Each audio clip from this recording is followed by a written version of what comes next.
దేవుని నామానికి మహిమ కలుగును గాక. హల్లెలూయా.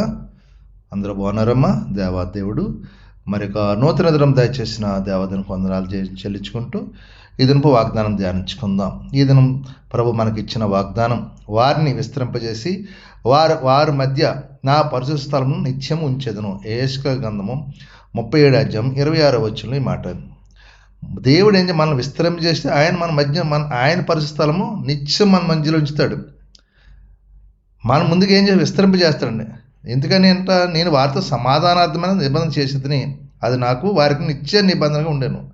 నేను వారిని స్థిరపరిచేదను. నిత్య నిబంధన చేసి మనకు ఆయనకి ఒక నిబంధన ఉంది. ఏంటంటే మనం ఆశ్రయించాలని, మనం దీవించాలని, మనం స్థిరపరచాలని, నిత్యం ఆయన పరిశుద్ధత మన మధ్యన ఉండాలని ఆయన కోరుకుంటున్నాడు. ఆయన పరిశుద్ధత మనలో ఉండాలి. ఆయన మందిరంలో మనం కనబడాలి. ఎప్పుడు ఆయన సన్నిధిలో మనం కూర్చోవాలి. ఆయన ఆశ. అలా మనం కూర్చుంటే ఏం చేస్తాం, మనల్ని నిత్యము మనల్ని ఏం చేస్తాం, విస్తరింపజేస్తాడంట. ఆయన ఏం చేస్తాడు, విస్తరింపజేస్తే స్థిరపరుస్తాడంట. ఎప్పుడైతే ఆయన సంధిలో ఉంటాం మనల్ని ఏం చేస్తాడో, మనల్ని అభివృద్ధిలోకి నడిపిస్తాడు, ఆశీర్వాదం నడిపిస్తాడు, దీవెనలతో నడిపిస్తాడు. కాబట్టి వాగ్దానం సహోదరుడా సహోదరి, ఆయన పరిశుద్ధాలు మనం నిత్యం ఉన్నామనుకో, మనల్ని ఏం చేస్తాడు, విస్తరింపజేస్తాడు. ఆయన సంధి మనం ఉన్నామంటే ఆయన మనల్ని ఏం చేస్తాడు, విస్తరింపజేస్తాడు. అంటే ఆశ్రయిస్తాడు, దీవిస్తాడు. కాబట్టి ఆయన సంధిలో ఉందాం, ఆయన దీవెనలో ఆయన ఆశీర్వాదం పొందుకుందాం. మనం అందరూ విస్తరింపబడే కృప దేవుడు దయచేయను గాక. ఆమెన్. ఈ వాగ్దానం ప్రార్థన చేయండి. దేవుడు మిమ్మల్ని కుటుంబాన్ని దీవించును గాక. ఆమెన్. మీకు వరకు చిన్న ప్రార్థన చేస్తాను. మీకు నాతో కొంచెం ప్రార్థన. సర్వాధికారి మహాగణుడు పరిశుద్ధుడు కృపగల తండ్రి కనుక పుణ్యకు వందనాలు స్తోత్రాలు.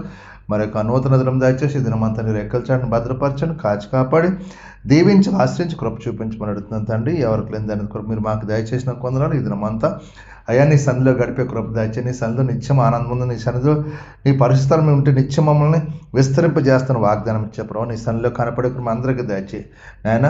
మీరే కార్యం చేసి మీకు భద్రపరిచి దాచి కాచి కాబట్టి నీ సన్నిధి నిరంతరము మాతో ఉండుటకు కృప చూపించి దీవించమని యేసు పరిశుద్ధం అడుగుతున్నాను తండ్రి. ఆమె. అందరికి వందనాలు. దేవుడు దీవించును గాక. ఆమె.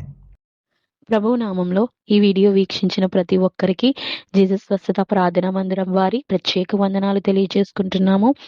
మరి ఇంకెన్నో సందేశాలు, వీడియోలు, సంఘ కార్యక్రమాలు మీకు అందుబాటులోకి రావడానికి పక్కనే ఉన్న సబ్స్క్రైబ్ బటన్ని ప్రెస్ చేసి బెల్ ఐకాన్ని కూడా ప్రెస్ చేయాల్సిందిగా కోరుకుంటున్నామండి.